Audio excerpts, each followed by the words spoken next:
¿Qué tal? ¿Cómo están? Muy buenas tardes tengan todas y todos ustedes. Bienvenidos a este ciclo de conferencias organizados por la Facultad de Derecho a través del Colegio de Profesores de Derecho Penal. Como siempre, agradecemos la participación de todos ustedes, pero sobre todo agradecerle a nuestro director de la facultad, el doctor Raúl Contreras Bustamante. Y quiero darles, bueno, estamos de plácemes la facultad. Ayer amanecimos con la noticia que estamos dentro de las 50 universidades más importantes del mundo, ranqueados en el nivel número 41, pero además en excelencia académica o en todo lo académico en el lugar número 24 del mundo. Imagínense cómo nos sentimos todos los académicos de nuestra facultad que día a día trabajamos para poder llegar ante ustedes. Quiero también agradecer al doctor Ricardo, al maestro Ricardo Rojas Arévalo, que es el que nos apoya con toda esta plataforma para poder llegar ante toda Latinoamérica. Se encuentran ya con nosotros el claustro académico que normalmente viene participando y ya estamos nosotros hoy conectados a Facebook en vivo para que nos siga en esta transmisión. El día de hoy, como les comentamos y les dijimos, fíjense que el maestro Norberto Valle Valladares pues nos mandó un mail para participar en estos foros. Nosotros, el claustro académico, valoró su semblanza curricular, su trayectoria que ha tenido a lo largo de mucho tiempo dentro de lo que es la vida profesional y lo invitamos para que platicara sobre un tema que ha flagelado y yo creo que se encuentra en el punto número 1 de lo que es seguridad ciudadana o la Secretaría de Seguridad Ciudadana, que es la delincuencia organizada. Acabamos de ver un atentado contra un funcionario de alto nivel, nuestro amigo Omar García, que gracias a Dios se está recuperando y a quien le mandamos un fuerte abrazo porque pronto esté en su actividad. Entonces, todo esto va implícito y es un tema que estoy seguro que va a llamar la atención. Ya se encuentra también nuestro amigo Arturo Cosío Zazueta, director del Seminario de Derecho Penal y que desde luego es coordinador de todos esos eventos. Me voy a permitir presentar al maestro Norberto Valle Valladares. Él es originario de la Ciudad de México, obtuvo el título de licenciado en Derecho con mención honorífica en la Universidad La Salle, Campus Ciudad de México, donde además obtuvo la medalla Miguel Febres Cordero por haber obtenido el mejor promedio de su generación. Estudió la maestría en Derecho Corporativo en la Universidad Anáhuac del Norte, en Huixquilucan, Estado de México. Posteriormente hizo estudios de posgrado en la División de Estudios de Posgrado de la Facultad de Derecho de la UNAM, de la Universidad Nacional Autónoma de México, es decir, Enderezaste tu Vida, donde obtuvo el grado de maestro en Derecho con mención honorífica. Felicidades. Cursó y obtuvo el diploma de especialista en juicio oral y proceso penal acusatorio en el Instituto Nacional de Ciencias Penales, Centro Público de Investigación, donde acreditó el curso de formación inicial y capacitación como agente del Ministerio Público de la Federación. Actualmente estudia el doctorado en Derecho en línea con la investigación en persecución del delito en materia de delincuencia organizada. Ha laborado en el sector privado como coordinador legal y gerente jurídico. Ha sido docente a nivel licenciatura en la Universidad Tecnológica de México, Campus Sur, Facultad de Derecho de la Universidad La Salle, Facultad de Derecho de la Universidad Nacional Autónoma de México, Escuela de Derecho en la Universidad de Tepeyac y en el Instituto Nacional de Estudios Superiores en Derecho Penal, INDEPAC. A nivel posgrado ha impartido cátedras en las universidades del Tepeyac, Instituto Nacional de Estudios Superiores en Derecho Penal, INDEPAC, y bueno, tiene una larga carrera. Actualmente trabaja como agente del Ministerio Público en la CEIDO. Es una institución que se encarga de toda la parte de delincuencia organizada en México. Bueno, yo creo que ya no voy, pues es un currículum muy amplio, entonces te voy a hacer el uso de la palabra, querido maestro, para que diserte sobre nuestro tema delincuencia organizada ante la pandemia en México. Por favor, adelante.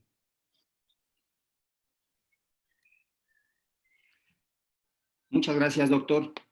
Agradezco enormemente esta oportunidad de poder participar en esta charla académica en mi alma mater, como usted bien lo precisó, y realicé mis estudios no solamente de maestría en Derecho en la División de Estudios de Posgrado de la Facultad de Derecho de la Universidad Nacional Autónoma de México, también mi bachillerato, y bueno, siempre es un honor regresar y compartir el conocimiento con nuestra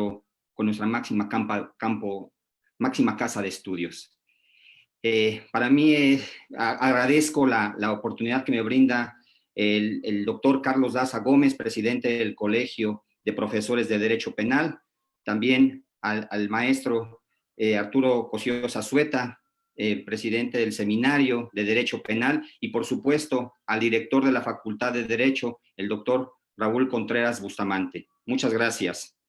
Pues bien, precisamente como usted lo manifestó, el tema de esta charla es precisamente la delincuencia organizada en tiempos de pandemia. Pareciera que ya todos los tiempos y todos los temas a dilucidar en eventos académicos tienen este adjetivo en tiempos de pandemia, pero como usted también lo indicaba anteriormente, creo que los últimos acontecimientos han puesto sobre la mesa de comidas, de tertulia, inclusive de foros académicos, el tema de la intervención y participación de los grupos de la delincuencia organizada en diversas partes y regiones del país. No solamente el atentado contra el secretario de Seguridad Ciudadana de la Ciudad de México, el maestro Omar García Harfuch, sino además el asesinato arquero en contra del juez de distrito Uriel Villegas, y todos los eventos que están relacionados con la presencia de los grupos delictivos en nuestro país, tanto en Guanajuato, en Michoacán, en Guerrero,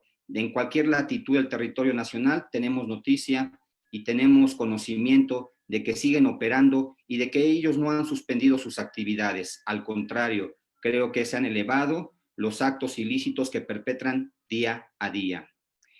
Creo que la mayor preocupación de la sociedad mexicana es que podamos reactivar nuestras actividades y encontrar una cura eficaz, poderosa y realmente útil para contrarrestar los estragos de esta enfermedad y reactivar la economía, el empleo y pues evitar una recesión de gran escala. Pero también lo es la forma de estar enterados y tener conocimiento cómo opera, cómo se estructura y cómo el Estado tiene que combatir este flagelo social. Lo primero que tendría que manifestar en esta charla académica es que debemos entender por delincuencia organizada, porque si bien es cierto, lo vemos como encabezado de los medios de comunicación y como noticia, información en las redes sociales, creo que es importante dilucidar sobre el concepto mismo. Me permito pues dar la definición que el ministro en retiro, Miguel Genaro Góngora Pimentel, refiere sobre este concepto de delincuencia organizada. Para Góngora Pimentel y para el jurista Alejandro Santoyo Castro, define la delincuencia organizada como un fenómeno delictivo en que la criminalidad improvisada se moderniza y perfecciona en cuanto a estructura y forma de operación para mostrar mayor eficacia frente a los medios de control estatal en los diversos órdenes, federal, local y municipal.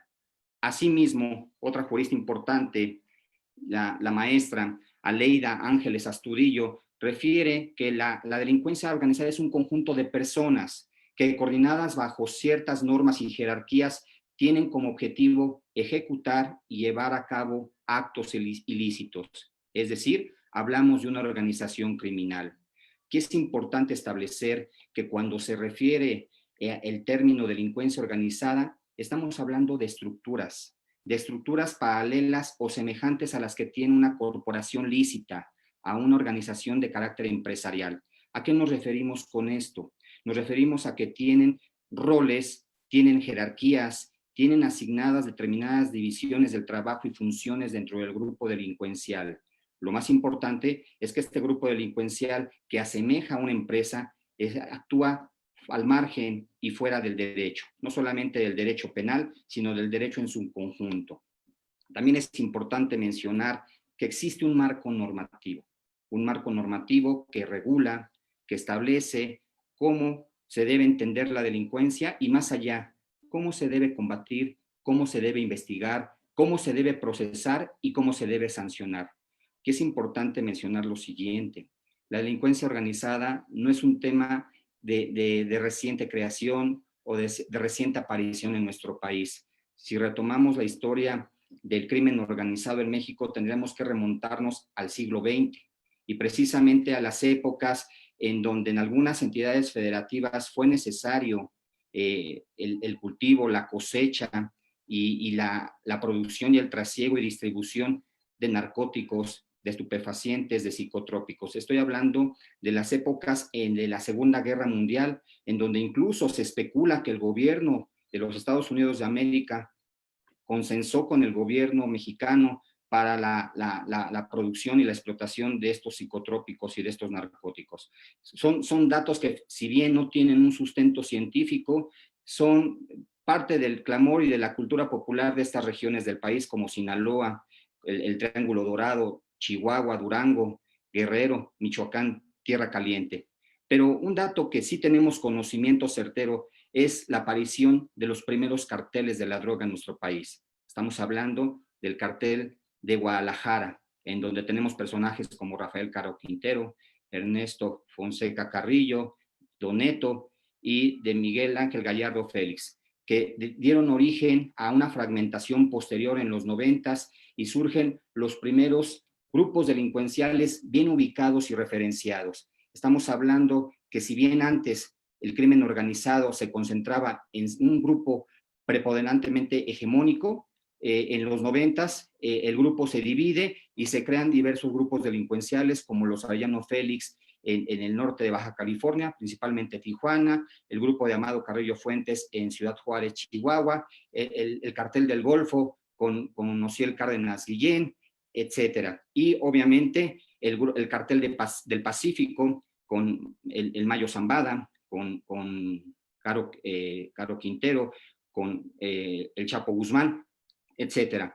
No es nuevo la temática, estamos hablando que hay una conjunción del crimen organizado con el desarrollo político, con las estructuras de poder, y obviamente está muy familiarizado con los temas de violencia, de corrupción, etcétera. Tenemos que precisar también que el marco normativo tiene que ser visto desde el punto de vista nacional e internacional.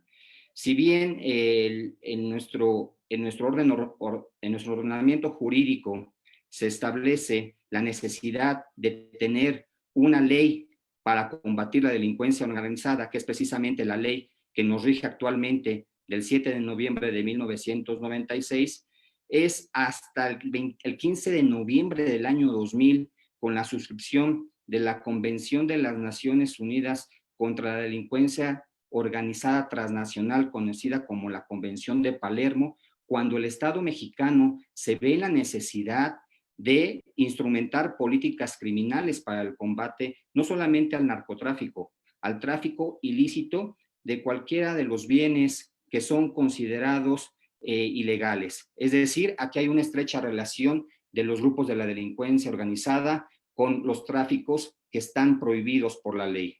La delincuencia organizada generalmente trafica no solamente con drogas, narcóticos, psicotrópicos, estupefacientes, también trafica con personas, con menores, con órganos, pero también trafica con armas, con cartuchos, con cargadores, con municiones y cualquier otro objeto bélico. Y también es importante señalar que el tráfico no solamente se refiere a estos bienes que ya he precisado anteriormente, también el tráfico se da con recursos financieros y con recursos relacionados con el dinero. Son los principales tráficos que lleva a cabo la delincuencia organizada desde las regiones, lugares donde opera y donde se reproduce.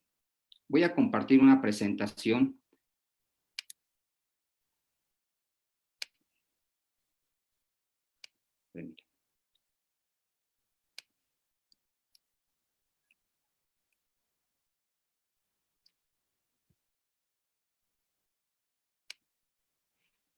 Aquí en mi presentación estoy hablando precisamente del marco normativo que rige actualmente a la delincuencia organizada.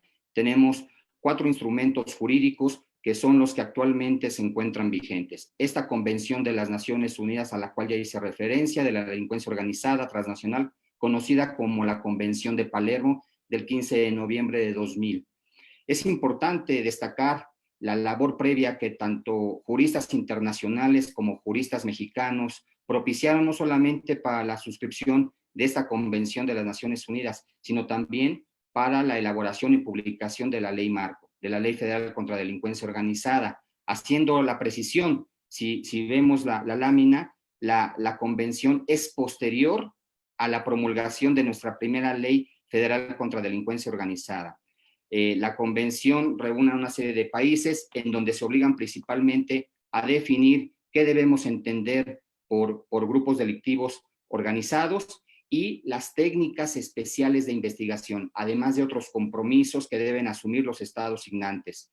La Constitución Política de los Estados Unidos Mexicanos, que data del 5 de febrero de 1917, sufre una serie de modificaciones que todos conocemos como el cambio de paradigma de un sistema inquisitivo mixto a un sistema de justicia penal de corte acusatorio, 18 de junio de 2008, que precisamente al haber establecido un proceso penal acusatorio y oral, también establece ciertas figuras que van relacionadas con un régimen de excepción, que están previstas principalmente en el artículo 16, que es precisamente definir qué debemos entender por delincuencia organizada, la figura del arraigo que puede ser hasta por 40 días y puede duplicarse por única ocasión por 80 días más, la figura del juez de control, la intervención de comunicaciones privadas, precisamente solicitadas para investigar no solamente delincuencia organizada, sino otro tipo de ilícitos penales, y obviamente la suspensión de los plazos de prescripción, así como el internamiento de procesados y sentenciados en centros penitenciarios especiales. Y también destacar que establece la forma en que se debe investigar y perseguir. Es hasta el 7 de noviembre del año de 1996, gracias al esfuerzo de juristas como Samuel González Ruiz, del procurador de aquel entonces, Antonio Lozano Gracia, y de un grupo de miembros de la Cámara de Diputados y de la Cámara de Senadores que coadyuvan a que se promulgue esta ley federal contra delincuencia organizada, que dicho sea de paso sigue vigente, pero con aras de actualizarse, siendo más compatible con los ordenamientos que forman parte del sistema de justicia penal acusatorio. Y obviamente nuestro Código Nacional de Procedimientos Penales del 5 de marzo de 2014, que establece cómo son los actos de investigación con control judicial y también los actos de investigación sin control judicial que se requieren para investigar la delincuencia organizada. Aquí es importante señalar qué debemos entender por este régimen de excepción, lo que en la dogmática penal se conoce como el derecho penal del enemigo y previsto, como su nombre lo indica, excepcionalmente para investigar, para procesar y sancionar el delito de delincuencia organizada. Decíamos, establece el término con rango constitucional y exclusivo para la federación. ¿En qué sentido? El único órgano que va a investigar el delito es el Ministerio Público de la Federación. A su vez, los únicos órganos que pueden administrar e impartir justicia cuando se esté en presencia de este tipo de flagelos y de ilícitos es el Poder Judicial de la Federación a través de sus jueces de distrito.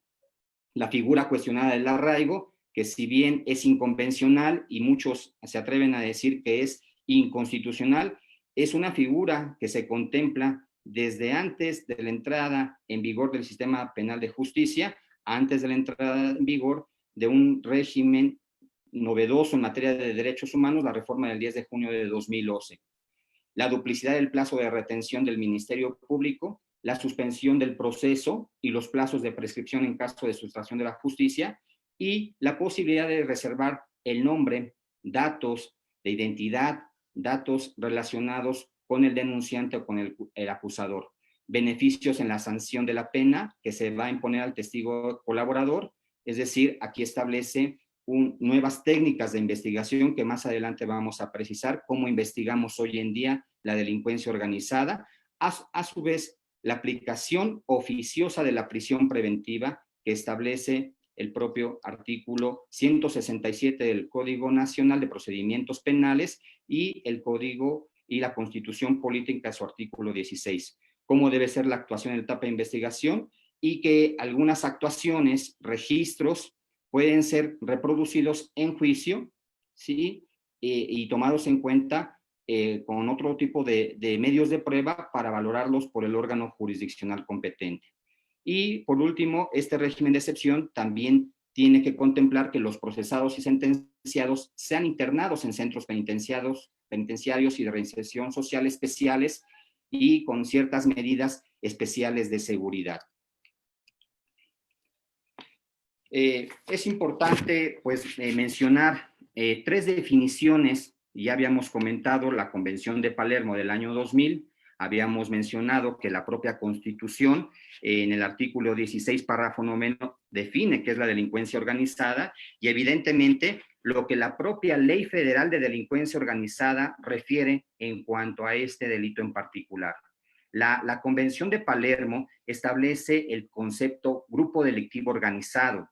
Dice que hay un grupo delictivo organizado cuando un grupo estructurado de 3 o más personas que existan durante cierto tiempo y que actúa concertadamente con el propósito de cometer uno o más delitos graves o delitos tipificados con arreglo a la presente convención y con miras a obtener un beneficio económico o un beneficio de orden material. Ese sería el propósito del grupo delictivo organizado conforme a la Convención de Palermo.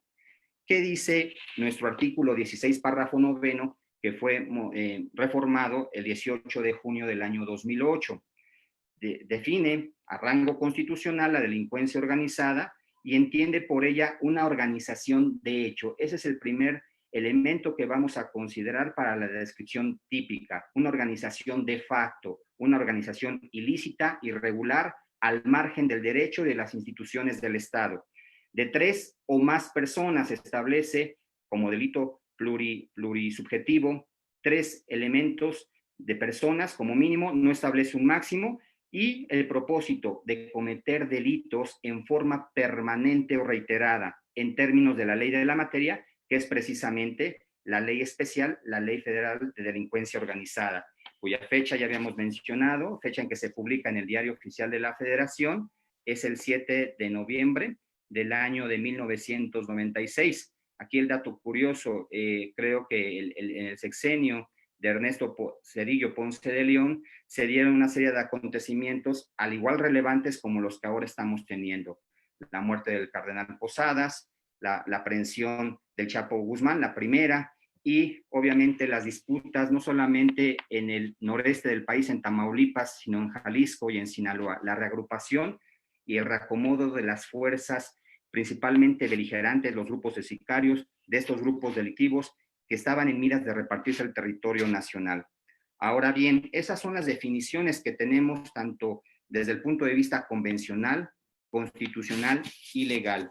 Y aquí es importante, no es precisamente mi objetivo hacer un estudio dogmático de la delincuencia organizada, pero sí dar sus rasgos que sean necesarios para entenderla como un fenómeno delictivo que tiene no solamente el propósito de poner en riesgo el bien jurídico tutelado, que es la seguridad pública, creo que también tiene como propósito desestabilizar las instituciones estatales y creo que atenta contra la seguridad ciudadana, la seguridad interior y posiblemente la seguridad nacional.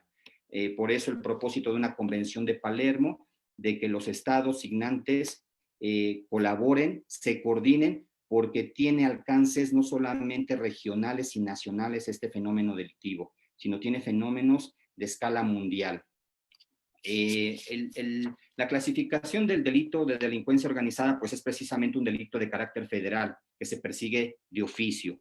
Es un delito de naturaleza dolosa que no admite el elemento subjetivo de culpa. Es un delito autónomo y aquí es importante detenerme porque el delito en sí mismo se castiga con su propia penalidad, independientemente de que se ejecuten todos los actos preparatorios o se consumen los delitos que se pueden llevar a cabo por un grupo de la delincuencia organizada o por los miembros de este.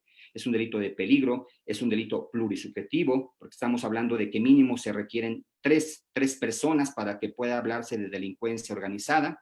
Es un delito que su consumación es permanente o continua, que admite, y así lo ha establecido nuestro máximo tribunal, la autoría material o directa, y es distinto al delito de asociación delictuosa y otro tipo de ilícitos en donde también hay una organización de facto. El bien jurídico tutelado en este delito es precisamente la seguridad pública, poner en cuestionamiento el orden social, la paz de los ciudadanos, sus bienes, sus personas, pero también se dice que la seguridad ciudadana, poner en crisis, en pánico a la población civil y obviamente poner en riesgo las instituciones del Estado y la seguridad nacional. ¿Por qué refiero el tema de seguridad interior del Estado y la seguridad nacional? Porque en primer lugar hablamos de que hay una simbiosis entre la delincuencia organizada y la violencia, que es parte de su forma de actuación, la violencia al máximo esplendor. Y además se pone en riesgo las instituciones del Estado porque hay una infiltración. Hoy en día se dice que ya no podemos hablar de los narcotraficantes o de los capos con sombrero, con pistola a ras de cintura, sino que hablamos de gente con traje, gente que viste como un ciudadano normal y que incluso es capacitada y es involucrada en otros ámbitos profesionales. La delincuencia organizada también se esconde, trae el encubrimiento, trae operaciones simuladas con empresas que legalmente se constituyen y que son blanco para el blanqueo de capitales, el lavado de dinero u operaciones ilícitas que más adelante las vamos a referir. Y en cuanto a la seguridad nacional, porque no solamente compromete la calificación de los organismos internacionales cuando no se combate adecuadamente, sino porque incluso estamos hablando de que la delincuencia organizada no actúa únicamente con nacionales, sino con personas, miembros de la delincuencia de nacionalidad extranjera y que son parte de otros grupos delictivos de otros países. La descripción típica que está referida precisamente en el artículo 2 de la Ley Federal de Delincuencia Organizada. Primero, 3 o más personas que se organicen de hecho. El elemento objetivo de carácter cuantitativo en cuanto al número de participantes del propio tipo penal. Segundo, en forma permanente o reiterada, que es precisamente la temporalidad y que es un elemento de carácter normativo o cultural que se refiere a que se prolongue en el tiempo y que la conducta se ejecute una y otra vez. Tercero, está enfocado este grupo o conjunción de miembros de la delincuencia, mínimo 3, para que puedan realizar conductas que por sí o unidas a otras tengan como fin o resultado cometer alguno o algunos de los delitos predicado. Es decir, el propio artículo 2 no se concreta en definir qué debemos entender por delincuencia organizada, que ya es un delito en sí y que merece la punición del Estado, sino que además hace un catálogo, una lista de carácter enunciativo y limitativo de los delitos que pueden ser perpetrados por los miembros de la delincuencia organizada. En ese sentido, está el terrorismo, que están, estos delitos que voy a mencionar, muchos de ellos están en el Código Penal Federal, el financiamiento al terrorismo, el terrorismo internacional, los delitos contra la salud, fabricación, uso de moneda falsa a sabiendas y la propia alteración de moneda también es un delito que es perpetrado por la delincuencia organizada. Precisamente las operaciones con recursos de procedencia ilícita, coloquialmente denominada lavado de dinero, y precisamente otra serie de delitos como son en materia de derechos de autor, que está establecido también en el Código Penal Federal, el acopio y tráfico de armas, artículo 83 y 84 de la Ley Federal de Armas de Fuego y Explosivos, el delito de tráfico de personas, el tráfico de órganos, delitos en materia de salud o contra la salud en su modalidad de narcomenudeo, corrupción de menores de 18 años o de las personas que no tengan capacidad para entender el significado del hecho o no puedan resistirlo, al igual que pornografía precisamente de estas personas menores de 18 años o que tampoco tengan la capacidad de entender el significado del hecho o de poder resistirlo, el turismo sexual, el enocinio, precisamente y de la misma forma de menores de 18 años, asalto previsto en el Código Penal Federal, así como tráfico de menores o de personas, delitos en materia de trata de personas, conductas previstas en la Ley General para prevenir, sancionar los delitos en materia de secuestros, precisamente los que están referidos en el artículo 9, 10, 11, 17 y 18, y de acuerdo a la reforma publicada, reforma a la Ley Federal de Delincuencia Organizada de noviembre del año pasado, se incorporaron nuevas figuras para considerar que también la delincuencia organizada puede tener como propósito llevarlas a cabo. Me estoy refiriendo a los delitos fiscales, que serían primeramente el delito de contrabando y su equiparable, artículos 102 y 105 del Código Fiscal de la Federación, el delito de defraudación fiscal y defraudación fiscal equiparada, que están establecidas en los artículos 108 y 109, fracciones 1 y 4 del Código Fiscal de la Federación, así como las conductas previstas en los artículos 113 bis, como el artículo 113 bis del Código Fiscal de la Federación. Ahí estamos hablando de operaciones inexistentes, el uso de facturas falsas, actos jurídicos simulados que la propia legislación fiscal establece. Y obviamente los que ya estaban contemplados, los delitos previstos en las fracciones 1 y 2 del artículo 8, así como 1, 2 y 3 de la fracción del artículo 9 de la Ley Federal para prevenir y sancionar los delitos cometidos en materia de hidrocarburos y finalmente los delitos contra el ambiente previsto en la fracción 4 del artículo 420 del Código Penal Federal. Aquí están los delitos llamados delitos predicados, si pueden ustedes verlos, que ya hicimos mención de cuál es el propósito de la delincuencia organizada.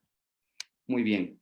Una vez que hemos explicado el tema estructural, la conceptualización y los delitos predicados, vamos a hablar ahora de cómo se investiga la delincuencia organizada. Aquí es importante poner el antecedente de cómo nos encontramos actualmente en la Fiscalía General de la República con su marco normativo vigente. Es cierto que en el año en el año 2018 se publica no solamente la Ley Orgánica de la Fiscalía General de la República, sino la declaratoria de entrada en vigor para dejar de ser dependencia del Poder Ejecutivo y convertirnos ya en forma material en un órgano constitucional autónomo que tenga precisamente las funciones de investigación y persecución de los delitos federales y específicamente los delitos que están relacionados con el artículo 2 de la Ley Federal de Delincuencia Organizada. Tenemos una autonomía presupuestal, una autonomía administrativa. Estamos establecidos a nivel constitucional en el artículo 102, apartado A, en donde se establece incluso la forma de designar al fiscal general de la República con una duración de 9 años, pero si bien es cierto, existe la Ley Orgánica de la Fiscalía General de la República, no contamos al día de hoy con un reglamento de la propia ley o un estatuto orgánico o una norma que defina a órganos, atribuciones y funciones. ¿Qué sucede entonces? Al no tener un reglamento que defina toda la estructura completa, seguimos actuando con un reglamento de la Ley Orgánica de la Procuraduría General de la República. El reglamento de la Ley Orgánica, cuya vigencia comenzó precisamente a partir del día hábil siguiente de su publicación, que fue el 23 de julio del año 2012, por el entonces, en ejercicio de la facultad reglamentaria del entonces presidente Felipe de Jesús Calderón Hinojosa, pues seguimos teniendo la estructura, las unidades de ese reglamento, más aparte las unidades administrativas y fiscalías que contempla el artículo 14 de la Ley Orgánica de la Fiscalía. Es decir, una combinación de órganos, unidades que menciona la Ley de la Fiscalía, más aparte las unidades que contempla el reglamento de la Ley de la PGR. En ese sentido, hay que establecer que la delincuencia organizada tiene que ser investigada por una unidad especializada que conforme al artículo 8 de la Ley Federal contra la Delincuencia Organizada y el artículo 3 y el artículo 16 del reglamento, es precisamente la Subprocuraduría Especializada en Investigación de Delincuencia Organizada, la conocida por sus siglas como SEIDO. Esta subprocuraduría cuenta principalmente con 6 unidades especializadas de investigación, así es como se divide el trabajo. Una unidad especializada en investigación de delitos contra la salud, una unidad especializada en investigación de delitos en materia de secuestro, una unidad especializada en investigación de asalto y robo de vehículos, una unidad especializada en operaciones con recursos de procedencia ilícita, falsificación y alteración de moneda, la unidad también especializada en investigación de terrorismo, acopio y tráfico de armas, así como la unidad especializada en trata de menores, personas y órganos. Es decir, 6 unidades especializadas de investigación, en las cuales conforman la estructura administrativa y orgánica de la Subprocuraduría Especializada en Investigación de Delincuencia Organizada. Además, el propio artículo 8 de la Ley Federal de Delincuencia Organizada contempla un cuerpo técnico de control,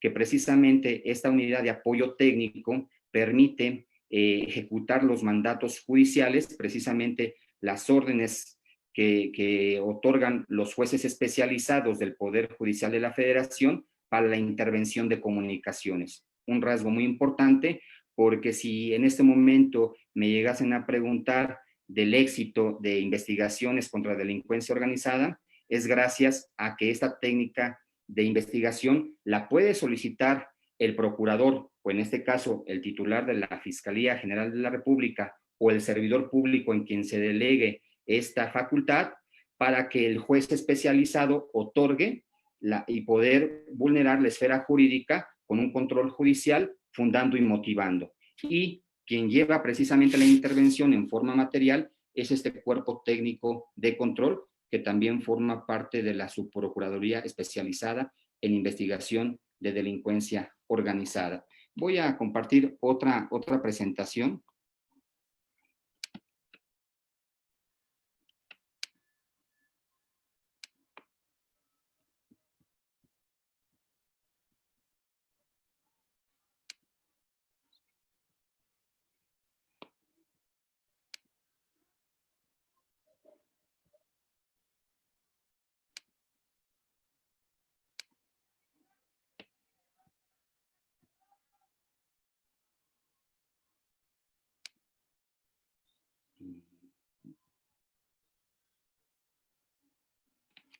Muy bien.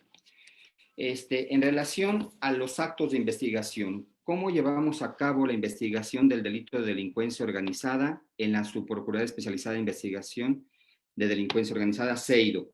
Primeramente, tenemos que tomar en cuenta que la ley especial es precisamente la Ley Federal de Delincuencia Organizada, que es la ley que nos rige, que establece este régimen de excepción y que no solamente se refiere a los actos de la ley procedimental, que es el Código Nacional, sino que establece técnicas especiales de investigación en concordancia con el artículo 20 de la Convención de Palermo, que sugiere primeramente las operaciones encubiertas, las entregas vigiladas, los testigos colaboradores, las intervenciones de comunicaciones, etcétera. Así tenemos que en el artículo 11 de la Ley Federal de Delincuencia Organizada se establece que la investigación de los delitos a que se refiere esta ley podrá abarcar el conocimiento de 4 puntos importantes. Primeramente, hay que conocer la estructura de la organización. Segundo, la forma en que opera esta organización. Tercero, los ámbitos de actuación, sean locales, regionales e inclusive nacionales e internacionales, e identidad de los integrantes del grupo delictivo. El servidor público, que es precisamente el Ministerio Público que tiene la dirección y mando de policías y peritos, puede establecer dentro de este marco de investigación las operaciones encubiertas. Y bueno, además de que se pueden llevar a cabo las operaciones encubiertas, se puede llevar a cabo además lo que establece el artículo 11 bis 1, es decir, los instrumentos para obtener información y generar inteligencia con la aplicación de técnicas de investigación que tanto están previstas en el Código Nacional de Procedimientos Penales como las que están establecidas en el artículo 11 bis 1. Me refiero a ellas como recabar información en lugares públicos mediante la utilización de herramientas e instrumentos que permitan generar inteligencia, ¿sí? Segundo, utilización de cuentas bancarias, financieras o de naturaleza equivalente. Tercero, la vigilancia electrónica. Cuarto, el seguimiento de personas. Quinto, colaboración de informantes. Sexto, usuarios simulados. Para el empleo de las técnicas previstas, tanto recabar información como vigilancia electrónica, se requiere de autorización judicial previa, es decir, la que otorga un juez especializado de distrito en materia de cateos, de arraigos y de intervención de comunicaciones, que forma parte del Poder Judicial de la Federación. Esto sin soslayar y sin dejar de lado los actos de investigación que son necesarios realizar en las fases de investigación inicial con o sin detenido y en la fase de investigación complementaria una vez que el Ministerio Público de la Federación, adscrito a la CEIDO, ha judicializado la carpeta. Me refiero a las contenidas en el artículo 251 del Código de Procedimientos Penales, Código Nacional, que se pueden llevar a cabo sin control judicial, y las previstas en el artículo 252, en donde se requiere el control judicial previa autorización del juez de control. Primero, ¿qué tipos de actos de investigación llevamos a cabo sin la autorización del juez? Las inspecciones. Inspecciones de lugares, inspecciones de personas, inspecciones de vehículos, también la revisión corporal, los aseguramientos, las aportaciones voluntarias de comunicaciones, en donde no solamente denunciantes, sino también testigos y personas involucradas en el propio hecho ilícito las aportan sin necesidad de obtener una orden judicial. El levantamiento de cadáveres, el reconocimiento y de personas, la aportación de comunicaciones, la entrega vigilada y las operaciones encubiertas. Y dice el propio artículo 251 del Código Nacional, las demás que señalen las leyes, es decir, las que se pueden señalar y están previstas en la Ley Federal de Delincuencia Organizada y el marco normativo internacional, que en este caso sería la Convención de las Naciones Unidas contra la Delincuencia Organizada Transnacional y sus protocolos que fueron suscritos en el año 2000. Ahora bien, ¿qué actos de investigación con control judicial puede llevar a cabo el Ministerio Público de la Federación? Pues la exhumación de cadáveres, las órdenes de cateo, las intervenciones de comunicaciones privadas, las tomas de muestras de fluido corporal, vello o cabello, extracciones de sangre o análogos, así como el reconocimiento o examen físico de una persona, y posiblemente las demás que señalen las leyes aplicables. Esos son los actos de investigación que podemos llevar en las etapas de investigación para incorporar antecedentes de investigación, registros en la carpeta que posteriormente será judicializada.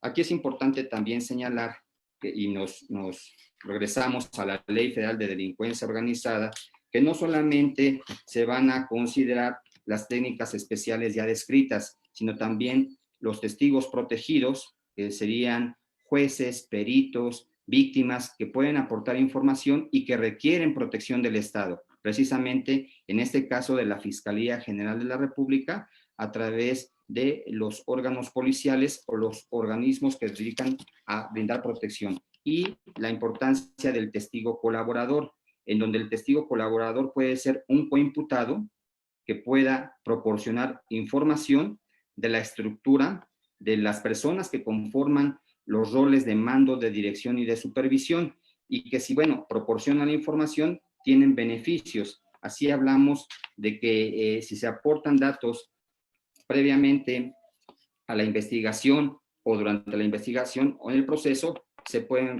reducir las penas.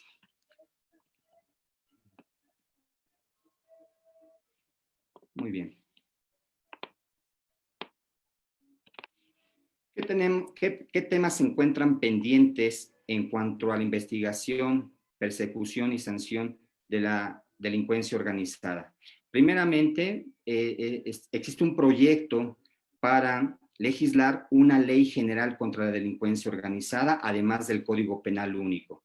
Existe dentro de la agenda legislativa este tema que es de primordial importancia, porque si bien es cierto, la Ley Federal de Delincuencia Organizada nos ha servido para investigar, procesar y sancionar, creo que necesita pues actualizarse y necesita contemplar la corresponsabilidad de la federación con los estados. Este proyecto involucra no solamente a la federación, es decir, devuelve a las fiscalías y procuradurías de las entidades federativas la facultad de investigar y perseguir los delitos o el delito de delincuencia organizada.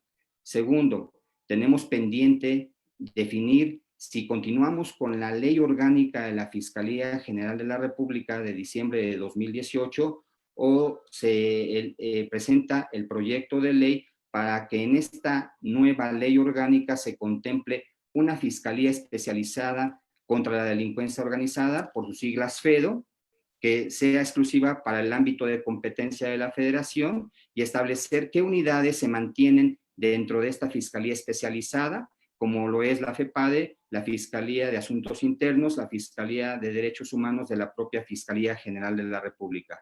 Otro tema pendiente, establecer los convenios de colaboración interinstitucional, no solamente a nivel nacional, sino con agencias gubernamentales de otros países, principalmente de nuestros vecinos del norte. Cabe destacar que pues son, además de los principales consumidores de narcóticos estupefacientes, son nuestros principales exportadores de armas de fuego, con los cuales la delincuencia organizada hace de las suyas en todo el territorio nacional.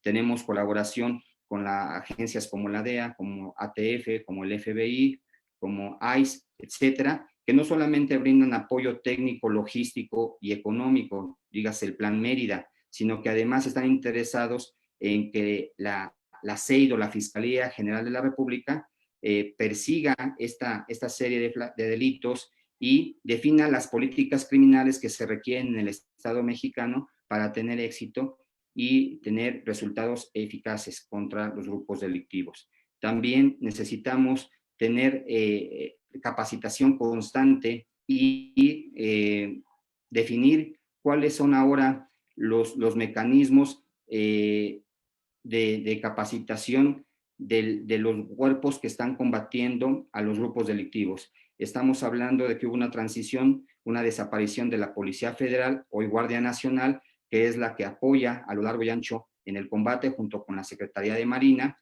junto con la Comisión Nacional de Investigación, CNI, y otras dependencias como la Policía Federal Ministerial, que está adscrita a la propia institución, a la Coordinación de Métodos de Investigación, llamada anteriormente Agencia de Investigación Criminal, y las dependencias de seguridad pública, estatales y municipales, en aquellas entidades donde hay mando de policía único, con su participación, y en aquellos lugares donde sigue existiendo la división entre policías municipales, policías estatales, también se requiere mucha capacitación a estos cuerpos policiales, que son los que se convierten en los primeros respondientes cuando vemos acontecimientos como los de Guanajuato, como los de Colima, como los de Tamaulipas. Muy bien, pues por mi parte sería todo. Agradezco su tiempo, su paciencia y muchas gracias. Gracias, querido maestro. Realmente nos has hecho un panorama muy general desde la estructura administrativa, el planteamiento problemático de integración y cómo relacionas la delincuencia organizada con la temática del nuevo sistema. Déjate platico una anécdota. El SAR antidrogas en ese momento, José Luis Santiago Vasconcelos, que fue el primer subprocurador, él estaba renuente a la cuestión de llevar a CEIDO a toda la cuestión de oralidad. Porque él me ponía como ejemplo el maxiproceso y me decía, a ver, el maxiproceso que lleva, creo que sigue todavía, y que estás hablando de hace 15, 20 años, ¿cómo lo puedes llevar? ¿Cómo lo vas a relacionar? ¿Cómo le vas a manejar la oralidad? ¿Y cómo vas a manejar? Porque de una carpeta se divide otra y otra carpeta. Y él me planteaba muchas cuestiones y se resistía precisamente a manejar. Ese es el primer comentario que quería hacer. Voy a ceder el uso de la palabra a Arturo Cosío Zazueta, maestro de nuestra facultad, pero sobre todo director del seminario, para que haga algunos comentarios. Luego regresaré con otras preguntas que aquí están haciendo y cederé el uso de la palabra al claustro académico. Adelante, por favor, Arturo. Muchas gracias, Carlos, y muchas gracias al maestro Valle Valladares por esta plática, en la que efectivamente nos ha dado desde un recorrido, desde la construcción dogmática del tipo, la clasificación, la forma en que se comete todo esto, los delitos relacionados y algunas cuestiones que tienen que ver con la normatividad, tanto interna como internacional. A mí lo que me llama la atención es en el tema que parece que la política criminológica en este país va en gran función, digamos, en dos caminos. Este régimen de excepción al que hacía referencia el maestro Valle Valladares para la delincuencia organizada, y lo que sería el sistema de justicia pensando en el ciudadano, digamos, no organizado para cometer estos delitos. Sin embargo, vemos que a veces viene una reforma y no se reglamenta. Ya nos hacía referencia a la Fiscalía, que pues todavía no hay un reglamento. Yo tendría que pensar, por ejemplo, en los actos de investigación, que en el 251 encontramos las entregas vigiladas y las operaciones encubiertas, y en realidad se dice que tiene que estar de acuerdo con la normatividad interna de la Fiscalía. Yo la última vez que busqué, no he buscado últimamente, usted me dirá si ya hay algo al respecto, pero no había esos acuerdos. Lo que encontrábamos es en la Ley Federal contra la Delincuencia Organizada, estas disposiciones en el sentido de que si se da una operación encubierta, se generará una nueva identidad que se aplicará o se dará una identificación oficial con la nueva identidad y que no cometerá delito quien la expida, cuándo va a subsistir la sustitución del nombre por la clave numérica, entre otras cuestiones. Pero parece como que somos muy de coyuntura en reformar una norma y luego no se reglamenta. Y vemos como ejemplo la modificación que se da para incluir los temas fiscales como temas de delincuencia organizada, que fueron más o menos simultáneos con la reforma constitucional para ampliar la prisión preventiva oficiosa, que está fuera del tema de delincuencia organizada, porque eso ya era previo, pero que vemos que no se reforma el Código Nacional para establecer en el Código de Procedimientos la procedencia de la prisión preventiva oficiosa. Vemos que en 2008 se faculta al Congreso de la Unión para legislar en forma única en materia de delincuencia organizada y que la reforma entraría en vigor cuando se ejerciera esa facultad. Y en realidad uno pensaría que se hubiera expedido una ley única, una ley nacional de delincuencia organizada, en lugar simplemente de ir dando las reformas como la de 2009 y siguientes, que básicamente pues ya con eso entró en vigor la reforma, pero que parece no obedece a la lógica de una reforma constitucional para tener esa legislación única, sino que simplemente se federalizó, como bien lo dijo usted, al considerarlo como un delito del orden federal, en lugar de entenderlo casi como de una ley general. Creo que nos ha dado una visión de alguien que vive todo el día la materia y yo le agradezco mucho. No tiene uno la oportunidad de platicar tan seguido con quien sufre, con quien vive, como dice Carlos, ahorita el tema, a partir de los hechos de la semana pasada, pues va a estar seguramente candente. Yo le agradezco mucho y la verdad es que simplemente dan algunas opiniones y pues la verdad es que fue muy enriquecedor escucharlo. Muchas gracias. Gracias, maestro Arturo. Gracias por sus comentarios. A ver, yo no me quiero quedar en el tintero porque es un tema que a mí me apasiona, la delincuencia organizada, porque además fue un tema de tesis doctoral, ahora que estuve por allá en Salamanca este mismo año. Fíjate que en la autoría y participación, yo quiero retomar esto porque tú lo explicaste muy bien, pero tiene su problemática. Fíjate que yo tuve una problemática cuando le fui a dar a magistrados del Poder Judicial Federal un curso sobre autoría y participación en delincuencia organizada. Y yo sostengo que la autoría y participación se puede dar a nivel de delincuencia organizada. Pero ellos me refutaron diciendo que no. Ellos me refutaron diciendo, déjame silenciar aquí unos.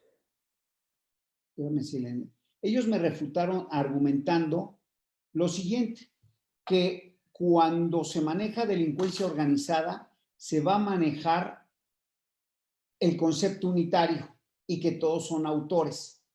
¿Qué opinas tú sobre esto?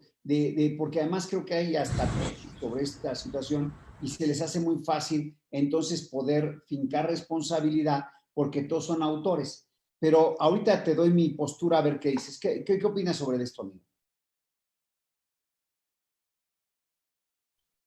Tu micrófono. Efectivamente, doctor, creo que hay disparidad en cuanto a determinar si podemos hablar siempre de autoría material, autoría directa o otro tipo de participación en este hecho delictivo. En lo personal, hemos participado en audiencias en donde formulamos imputación, clasificamos jurídicamente el delito, atribuyéndolo en calidad de autor directo. Conocemos los criterios de nuestro máximo tribunal en que pudiera darse incluso la coautoría o otras formas de participación como instigador, como cómplice, como encubridor, pero finalmente la descripción típica, así como está prevista actualmente tanto en la Constitución como en la ley de la materia, prevén un elemento objetivo que es participar de facto en la organización. 3 o más personas que tienen el ánimos de formar parte del grupo en forma permanente o reiterada, pero además e independientemente puedan cometer o no el hecho delictivo. Creo que aquí hay que dejar muy claro que que solamente por el hecho de formar parte de la organización ya están cometiendo el ilícito, aunque estas personas en calidad de autores no lleven a cabo ninguno de los delitos predicados. Es una organización para efectos de delinquir, y entonces estaríamos en concordancia con el artículo 13, fracción segunda de nuestro Código Penal Federal. Esa es mi opinión. Fíjate que sí, yo les planteaba lo siguiente, efectivamente es de 3 o más personas y efectivamente es una cuestión de la pertinencia, creo que es por donde le dan ellos. Pero ¿qué pasa si el Chapo Guzmán, que es el líder del cártel, induce o determina, para ser más propio, porque escuchaba yo a nuestra procuradora hablar de autores intelectuales, que eso pues era de Kenafi cuando era el concepto unitario, es un poquito atrasado en dogmática, pero bueno, eso es una situación aparte. Y entonces yo lo que me pongo a pensar es, este sujeto, y que va relacionado con lo que quiero plantear sobre la autoría y participación en la cuestión de si los órganos de poder organizados cabe para delincuencia organizada, o tendríamos que utilizar la postura de Jacobs sobre la división de trabajo para la cuestión de determinar esto, porque ese es un problema técnico y que te puede llevar a impunidad e inclusive dejar en libertad a la gente. Pero puedes sancionar, aquí está sancionando igual al Chapo o a cualquiera, llámese cualquiera de los líderes de un cártel, con cualquiera de los sujetos que tienen el puesto más bajo. Y a todos los vas a manejar, pero lo interesante es que cuando te vas al artículo segundo y al artículo tercero, cuando dice que tenga facultades de administración y al otro unas facultades y que el inferior pueda declarar contra el superior. Entonces, ahí sí dividen entre la función, pero técnicamente cuando aplican la pena, les aplican la pena igual. Entonces, es lo que yo creo que hay un error técnico, no comparto lo que dice el tribunal, no comparto esto, porque perfectamente hay formas de autoría y participación. Tan es así que viene relacionado con lo que te quiero plantear. Se usa la teoría del dominio del hecho y manejan en la forma de autoría y participación, cuando son coautores, manejan la situación, y esto se da mucho en España, en que acá hace poco Miguel Olmedo nos disertó sobre la inducción, y entonces tienes un planteamiento que quiero hacerlo nada más como reflexión, porque tú ya lo planteaste ahí. En la autoría y participación, la famosa teoría de Roxin sobre los órganos de poder organizados pueden alcanzar para poder configurar toda la delincuencia organizada. Desde mi punto de vista, no, porque se excepciona con los delitos fiscales, por ejemplo, un consejo consultivo, un consejo técnico de una empresa. ¿Qué relación tiene? Pues que también en la delincuencia organizada pueden estar en células del mismo nivel y no alcanzaría a fincarse responsabilidad. Pues fíjate qué planteamientos en la parte técnica jurídica se pueden dar. Bueno, nada más era un comentario y no sé si quieras hacer alguna aportación. Coincido con su comentario, doctor. Creo que hay unas cuestiones técnicas de la propia ley federal de delincuencia organizada, incluso del marco constitucional, que no han resuelto situaciones de participación, de autoría, inclusive de las formas de intervención de cada uno de los sujetos que se dicen ser parte de esta organización de facto. Yo coincido plenamente con usted en sus comentarios. Fíjate que aquí ya en el chat, y ahorita voy a hacer el uso de la palabra, a ver si me levantan su mano los maestros del claustro académico. Fíjate que David Salinas dice: felicidades por esta labor de difusión cultural, he aprendido más con estos programas en un mes que leyendo libros en todo un semestre. Claro, porque se le está dando digerido, cosas prácticas, cosas teóricas, y te mandan muchas felicitaciones desde Nicaragua, gente de Colombia, a mí también, y luego también Esteban Gilberto Arcos te saluda, hoy lo sigo por aquí, Carla Vázquez, maestra de la facultad, bueno, muchos maestros de la facultad que también están yendo. Bueno, voy a hacer el uso de la palabra, Víctor Ornelas y también Juan Manuel Sánchez Macías, en ese orden, por favor. Víctor, adelante. Hola, doctor, mucho gusto saludarlo, muy buenas tardes. Buenas tardes. Antes que nada, felicitar al exponente y agradecerle que se haya tomado el tiempo para compartirnos su experiencia respecto al tema de delincuencia organizada. Simplemente para señalar un aspecto que a mí me parece muy importante. Esta práctica de estar aumentando el catálogo de los delitos que pueden ser materializados a través de la delincuencia organizada me parece sumamente delicado, sobre todo porque esta se enmarca en, como lo han bien precisado, en un supuesto de excepción. Y aumentar el catálogo de los delitos que puedan ser materializados por ellos sí puede representar una grave afectación a los derechos fundamentales de las personas. Me parece una práctica nociva que hay que cuidar. Y en este aspecto que comentaba el doctor Carlos Daza respecto a la autoría y la participación, me parece que habría que distinguir exactamente el supuesto material que acontece en cada uno de los casos, porque el criterio del tribunal es que respecto de la delincuencia organizada hay una decisión de cada una de las personas de incorporarse a este gremio criminal, y esta decisión la hacen de motu propio, de tal suerte que ellos de manera personal y directa materializan el supuesto al incorporarse. Pero en la materialización de los delitos predicados sí está perfectamente clara o distinguida la aportación que cada uno de ellos hace, y en ese sentido sí pueden distinguirse, me parece, y debe además, entre autores y partícipes, que es algo que en la práctica no sucede, y entiendo que esto no sucede porque son supuestos de excepción en los que los derechos fundamentales y las garantías de las personas se ven sumamente restringidos. Por eso la peligrosidad de aumentar los catálogos. Me parece que sería un acto de honestidad dogmática y de honestidad en política criminal y de respeto a los derechos fundamentales restringir estos supuestos de la delincuencia organizada. Ojalá y en estos foros tengamos la oportunidad de proponerlo y de hacerlo para evitar que se sigan propagando. Me parece muy peligroso. Muchas gracias. Gracias. Gracias, maestro. No sé si quieres comentar algo, Norberto. Pues coincido también con el licenciado Víctor Ornelas. Creo que es nocivo, peligroso, y además responde más a un planteamiento de carácter político y no jurídico. Creo que el régimen de excepción primeramente tiene que ir enfocado a tratar diferente al individuo enemigo, como lo decía el derecho penal del enemigo, diferente al tratamiento que se le da a la persona del derecho penal ordinario. Es un régimen penal de excepción en donde estamos hablando de un delito bien identificado que va enfocado al tráfico. Al tráfico, yo lo comenté desde un principio, tráfico de drogas, tráfico de armas, tráfico de personas, tráfico de órganos, tráfico de dinero. Querer incluir en el artículo 2 de la Ley Federal de Delincuencia Organizada cualquier otra conducta que al legislador se le ocurrió, pues es peligroso no solamente para el Estado constitucional del derecho y para el cumplimiento de nuestro marco normativo en materia de derechos humanos, sino inclusive es una regresión.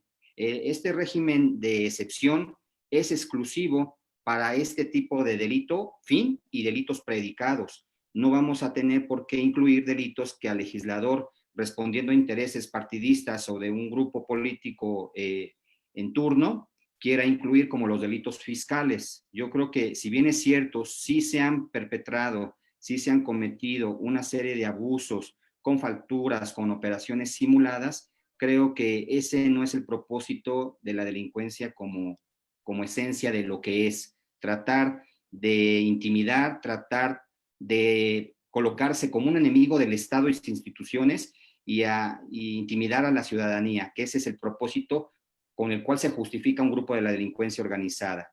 Creo, comparto completamente la opinión del licenciado Ornelas, es nocivo y peligroso. Pero además, ¿sabes qué? Quiero agregarte, le ponen que afecta a la seguridad nacional el hecho de los factureros y toda esta parte del artículo 108 del Código Fiscal de la Federación. Creo que el fundamento es totalmente fuera de todo contexto. Estamos hablando, fíjate que en 1996, cuando se crea esta ley, a mí me toca estar en los debates para la discusión, que inclusive en 24 horas la votaron y nos dieron palo a todos los que no estábamos de acuerdo con esta ley, porque era una ley de excepción, violaba, creo que 20 artículos, de los 54 artículos, todos eran violatorios de las garantías porque no estaba a nivel constitucional. Pero lo interesante es que hay una frase que no se me olvida del maestro Sergio García Ramírez, que viene en su libro de Delincuencia Organizada, dice, están haciendo el derecho penal es como el bebé de Rosemary. Este derecho penal que se estaba criando con la ley de delincuencia era como el bebé de Rosemary en materia penal, increíble. Bueno, voy a hacer, si me permites, Juan Manuel, te tocaba a ti, pero quiero cederle el uso de la palabra a la maestra Marta Malanches. ¿Me permites, por favor? Adelante, Marta. Gracias, doctor, pero no era necesario. Desde luego, felicitar al ponente, agradecer a las personas que hacen posible esto, al señor director, al doctor Daza, y muy brevemente, yo agregaría a sus comentarios de temas pendientes una mejor regulación en materia de testigos protegidos, porque en muchas ocasiones se da un abuso de estas figuras y sobre todo que ya llega un momento en el que ellos firman lo que sea, ¿no? Con tal de obtener estos beneficios. Entonces, entre ellos mismos se dan algunos tips de qué decir y bueno, creo que la figura se demerita. Otra cuestión con la que coincido plenamente es que creo que en todo momento ha sido subutilizado el tema de la tecnología y ¿no? Química, periciales, todo esto. Creo que todavía no damos ese gran salto a generar esta investigación por cuestiones que sean pues técnicas, ¿no? Que no permitan a él dijo, él me platicó, él me comentó, como que eso sí nos ha fallado y nos ha fallado mucho. Me parece que las intervenciones de comunicaciones privadas también tiene que ser un tema donde se pues invierta lo suficiente, ¿no? No sé cuál sea el caso en este momento, pero supongo que Telcel sigue estando saturado frente a otras compañías, ¿no? Entonces es una fuente de información riquísima que ayuda muchísimo a detener personas, a conocer cómo está la estructura, cómo están operando y no cerrarnos únicamente a intervención de comunicaciones cuando se habla de teléfonos celulares, ¿no? También podemos tener otras opciones que sabemos que en el norte del país, pues hay personas levantadas que generalmente son ingenieros porque las personas pues ya están pensando cómo tener su propia red de telefonía o su propia red de radio, ¿no? Para ya incluso evitar estas formas del Estado. Y finalmente creo que es necesaria una política pública al respecto y esta no se va a solucionar diciendo que estamos ayudando a los jóvenes con 3,000 pesos cuando sabemos bien que por matar a un policía les ofrecen 20,000 pesos, ¿no? Entonces creo que no se están atendiendo las causas adecuadamente, que sí es un tema de prevención el que requiere nuestra nación y lo requiere en este momento, ¿no? Los problemas que ha habido a partir de Caro Quintero, las peleas de las plazas, los nuevos cárteles, los brazos armados que terminan generándose nuevos cárteles, pues es evidente que no hay una política pública en materia de prevención y sobre todo obedecemos también a cuestiones políticas y de tiempo. Entonces, estas investigaciones que se podrían realizar en conjunto con DEA, con ATF, pues luego ya no se terminan realizando porque cambiamos de partido, cambiamos de intereses y entonces investigaciones que realmente podrían haber dado pues muchos resultados terminan siendo cortados, ¿no? Y en estos días en los que estamos más globalizados que nada, pues creo que también ha sido una afectación importante. Entonces, bueno, pues ese era mi comentario al respecto de su ponencia y felicitarlo nuevamente y agradecerle su tiempo por estar con nosotros. Muchas gracias, doctor. Gracias a usted. Fíjate, Norberto y maestra Malanche, que lo que acaba de decir es muy cierto, porque, por ejemplo, yo me acuerdo del famoso caso de la Ma Baker, un solo testigo protegido metió a 30 personas, hasta inclusive al abogado que era su defensor de ella, se fueron detenidos y todos fueron procesados. Y tú te recordarás de estos presidentes municipales que de Michoacán había 10 y que también con un solo testigo protegido los metían. Entonces no había una regulación de el marco normativo de cómo regular de esta parte de los testigos protegidos. Bueno, maestro Juan Manuel Sánchez Macías y después Enrique Abraham. Gracias, mi querido doctor Daza. Saludo a todas y a todos. En primer lugar, felicitar al ponente, al maestro Norberto Valle. La verdad, excelente cómo nos fue llevando de la mano sobre un tema tan complejo y tan delicado. Yo tendría dos comentarios o dos cuestionamientos que me gustaría conocer el punto de vista del ponente. En primer lugar, yo ya lo decía la maestra Malanche, de alguna forma, yo soy un obsesivo del derecho penal preventivo y de la política criminal en cuanto a políticas públicas. Y quisiera saber, y no si,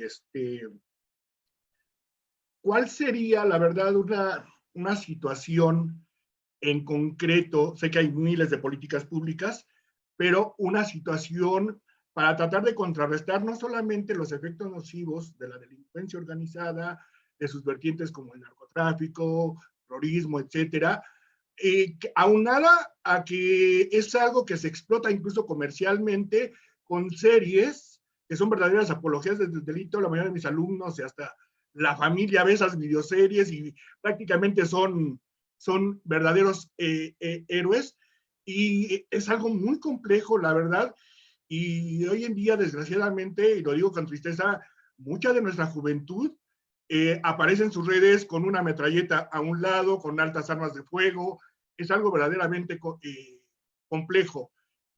Segundo, yo quisiera saber si, no le pido que nos diga cómo funciona, porque entiendo que sería complicado, más en un foro público, si las he ido en coordinación con otras instituciones, tienen un departamento como lo tiene Israel, por ejemplo, que exclusivamente se dedica a monitorear, investigar y dar seguimiento a, en ese caso no es de narcotráfico, sino de terrorismo, a personas que ya estando en prisión siguen operando. No sé si me expliqué, lo digo porque todos sabemos que grandes capos, aún estando en prisión, lo decía ahorita el maestro Daza, por el caso del Chapo, siguen operando, instigando y manejando todo ese tipo de situaciones. Yo me voy más atrás de Caro Quintero. En el 1983-84 tuvimos la oportunidad tuve yo la oportunidad, junto con el doctor Raúl Carrancá Rivas, con quien yo colaboraba en ese tiempo, de ser asesores de la Dirección General de Reclusorios. Y llevamos una obra que él denominó Teatro Penitenciario al reclusorio Oriente. A lo que voy es a lo siguiente. Tuve la oportunidad de platicar en aquel tiempo con un capo internacional, que ahorita ustedes recordarán, Alberto Sicilia Falcón, de origen cubano, que fue el primero que se fugó de Lecumberri cavando un túnel. Anécdota, coincidencialmente, la casa que estaba a un lado de la casa a la que salió el túnel era la casa de quien sería después mi suegra, de la mamá de mi esposa, porque yo viví toda mi vida en la colonia Morelos y mi suegra en esa colonia 7 de julio. Pero voy, a lo que voy es a esto.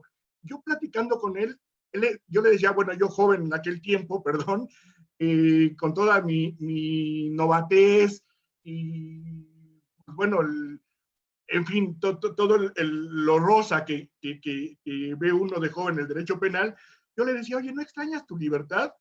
Y él, con una autoridad, con un desparpajo y hasta cinismo, me dijo, no, estoy más seguro dentro de la cárcel, aquí trabajo y organizo mejor la situación, no la necesito, la libertad. Y me dijo, además, hay que ver libertad, ¿para qué? Porque aquí tengo muchas situaciones. No sé si me expliqué, mi querido ponente. Quisiera saber su punto de vista, sé que son dos cuestiones muy delicadas, su punto de vista sobre estos dos temas. Muchísimas gracias.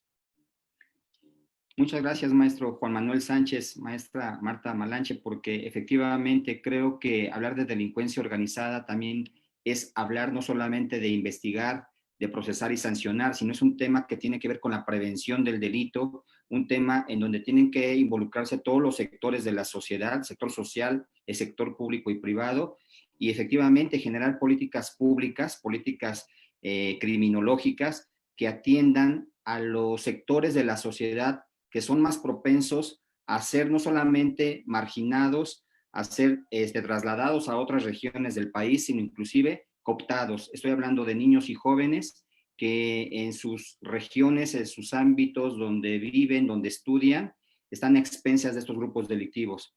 Hablábamos de que hace 10 años se cooptaban jóvenes de 13, 14, 15 años y hoy en día se están cooptando por parte de la delincuencia organizada niños de 8, 9 años, si no es que de menor edad.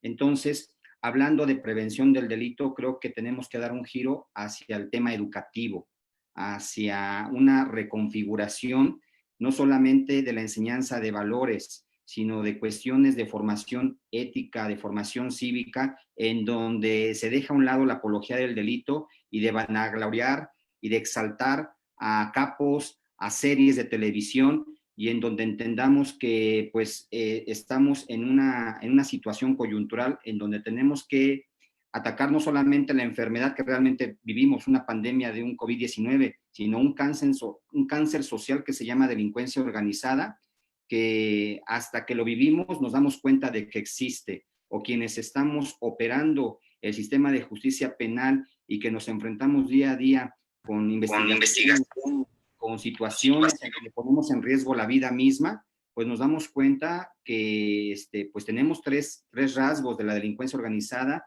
que nos permiten dimensionar este fenómeno delictivo de alcance nacional: la violencia, la corrupción y la impunidad.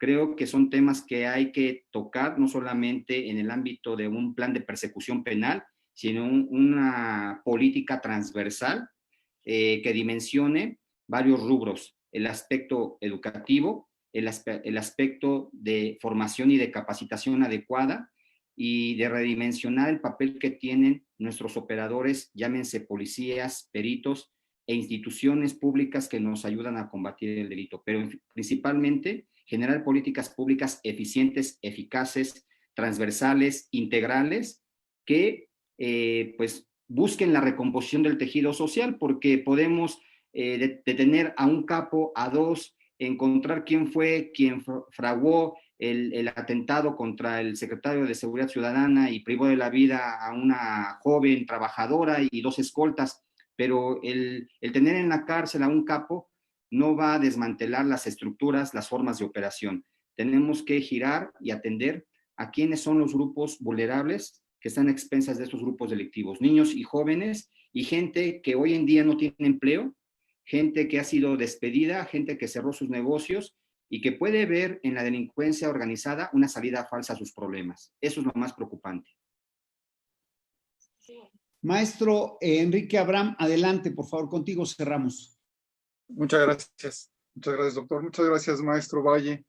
La verdad, le agradecemos mucho su exposición, muy clara. Yo le agradezco a todo el clase de profesores esta oportunidad de tener la comunicación a través de este medio. Yo tengo una inquietud directa que, bueno, que quisiera compartir. Una es que la dimensión del problema de la criminalidad organizada, de acuerdo con los mapeos criminológicos, ¿no?, que se han venido desarrollando, alcanzan, digamos, una dimensión global. O sea, donde es difícil, digamos, poder establecer exactamente dónde está, digamos, la autoría mediata, ¿no? Que es hacia el ideal para poder llegar a desmantelar, y normalmente quedamos, digamos, queda el asunto a nivel, digamos, medio. O sea, es un problema internacional. Y aquí viene mi primera pregunta, ¿no? ¿Usted qué opina que digamos, la atención a la criminalidad organizada, si debería de elevarse, digamos, a lo que sería el Estatuto de Roma, ¿no? Hacia un enfoque de carácter realmente de criminalidad internacional, ¿no? Porque si no, nunca se va a realmente a reaccionar a un problema, digamos, a un problema que no es de local, ¿no?, sino que es de nivel internacional. Y el segundo punto, ¿no?, digamos, yo recuerdo 1984, ¿no?, hubo un periodista, ¿no?, Manuel Buendía, que desenmascara, ¿no?, una serie de ligas, ¿no?, de la criminalidad organizada hacia esa época, ¿no?, y que al poco tiempo de su publicación, pues fue asesinado, ¿no?, a plena luz del día, ¿no?, en la mañana, en un restaurante. Y las ligas eran muy complejas, no quiero repetirlo, pero que finalmente vino a dar al traste porque fue sujeto a proceso a un exgobernador y al director mismo de la Federal de Seguridad de esa época, ¿no? Entonces, bueno, pues, por eso yo pienso que es un asunto que debía de plantearse a nivel internacional, y nos quedamos cortos en dimensionarlo a nivel local. ¿Usted qué opina, maestro? Muchas gracias, maestro Enrique Abraham Ortiz, por su comentario y por su pregunta. Efectivamente, creo que hay que mirar hacia los instrumentos internacionales, hasta estos tribunales como los tribunales previstos en el Estatuto de Roma, y precisamente al derecho penal internacional. En mi opinión, sería factible considerar la delincuencia organizada como un crimen de lesa humanidad. Y en ese sentido, recuerdo precisamente lo primero que establece como política pública primordial el presidente Felipe Jesús Calderón Hinojosa, de declarar la guerra. Declarar la guerra quizás no fue lo más acertado, pero aún y cuando no hubiese hecho ese pronunciamiento político, el país estaba realmente en una situación bélica, en donde todos los grupos organizados hasta ese momento estaban convirtiendo este país en un cementerio a nivel nacional. creo que no fue la decisión más acertada externarlo ante la opinión pública nacional e internacional, pero fue la coyuntura del momento, y creo que ha privado de la vida, de los bienes jurídicos más preciados para las personas, esa guerra contra el crimen organizado, que cualquier pandemia o cualquier conflicto de insurgencia o de contrainsurgencia en Centroamérica o en nuestro país. Incluso que los propios fenómenos sociales de la Revolución Mexicana o la Guerra de Independencia, la guerra contra el narcotráfico ha cobrado muchas vidas. Y creo que no solamente en este país, sino en muchas regiones del mundo. Y sería loable y sería considerable establecer que pudiera catalogarse a la delincuencia organizada como un crimen de lesa humanidad y que tendría jurisdicción y competencia en los tribunales internacionales como los que usted menciona. Muchas gracias. Gracias a usted. Querido maestro, no sé si alguien más, creo, Pedro Hernández Gaona, mi querido amigo y hermano, por favor, adelante. Carlos, antes que nada, quiero felicitar al señor director por esta serie de conferencias que ha implementado, pero sobre todo a ti, hermano, porque es extraordinario. Como alguien dijo hace un momento, realmente este tipo de cursos, este tipo de conferencias, realmente nos ilustran sobre lo que es realmente la realidad. Y te felicito, Carlos, a ti y a tu hijo. Por otro lado, saludo a todos mis compañeros que siempre están al pendiente también de estas hermosas conferencias que has implementado. En torno a lo que acaba de decir el maestro, me parece que es extraordinario. Creo que es una de las personas con que yo he visto que lo ha atacado con mayor objetividad este enorme problema, porque es un problema. Ahorita acaba de darnos una visión realmente pues catastrófica de lo que va a pasar con la delincuencia organizada, porque pues nos está diciendo con toda claridad que el tipo penal está complicado de acreditar, 1. 2, que no hay una ley reglamentaria. Híjole, qué barbaridad. O sea, le dieron una cabeza, pero no le dieron a la fiscalía brazos para atacarla con la nueva normalidad. Y me parece a mí que esto que acaba de plantear el maestro, pues realmente lo felicito a usted, realmente muy claro, muy preciso. Y yo quisiera hacerle la siguiente pregunta. Yo estoy hecho a la antigua totalmente, igual que el maestro Carlos Daza. Y tengo muchos años en el medio. Y anteriormente había una figura que era la asociación delictuosa. Esta asociación delictuosa era al revés. Primero se acreditaba el delito y luego el artículo 164 del Código Penal Federal, si no mal recuerdo, decía de 3 o más personas con el propósito de delinquir. O sea, venía el delito y se incrementaba la pena, se aumentaba la pena. Ahora lo veo al revés. Primero, la reunión de 3 o más personas y ahora que tengan como fin cometer una serie de delitos que, como usted ya bien lo dijo, pues casi todos están en el Código Penal. A mí no me gusta la ley de delincuencia organizada. No me gusta. Acreditarla para ustedes es difícil. Como ministerios públicos, para el juez sancionarla, como defensor también es muy difícil integrarla. A mí me parece que este concepto de delincuencia organizada, incluso pienso que debería desaparecer, porque estamos reconociendo que la delincuencia está organizada. Y el punto es, ¿y el Estado está organizado? ¿O es un relajo? Da la impresión de que es un relajo, que no hay organización en el Estado y en las asociaciones, en las delincuencias organizadas, sí. Por eso, a lo mejor habría que cambiarle el nombre, porque lo estamos reconociendo y ellos mismos ya agarraron la idea de organizarse.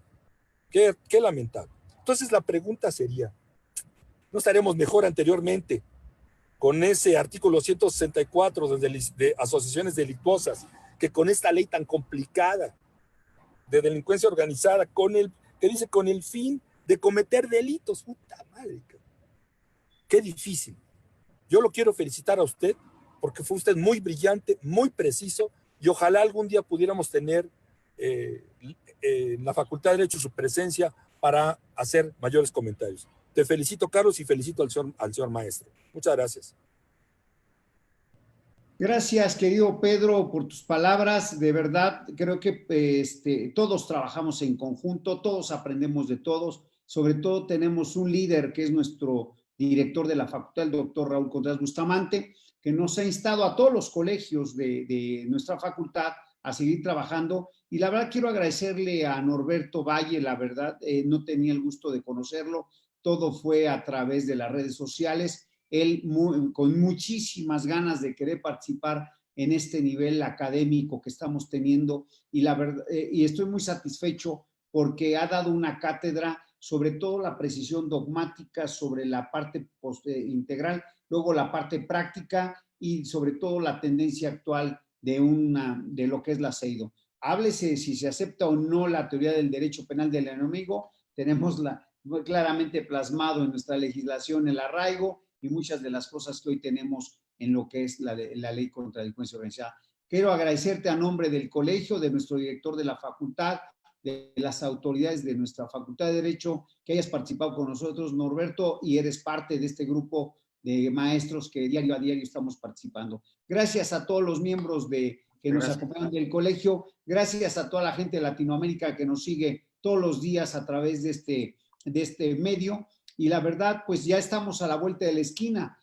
Vamos a cerrar inscripciones para nuestro Congreso Internacional Virtual el día 17 de julio.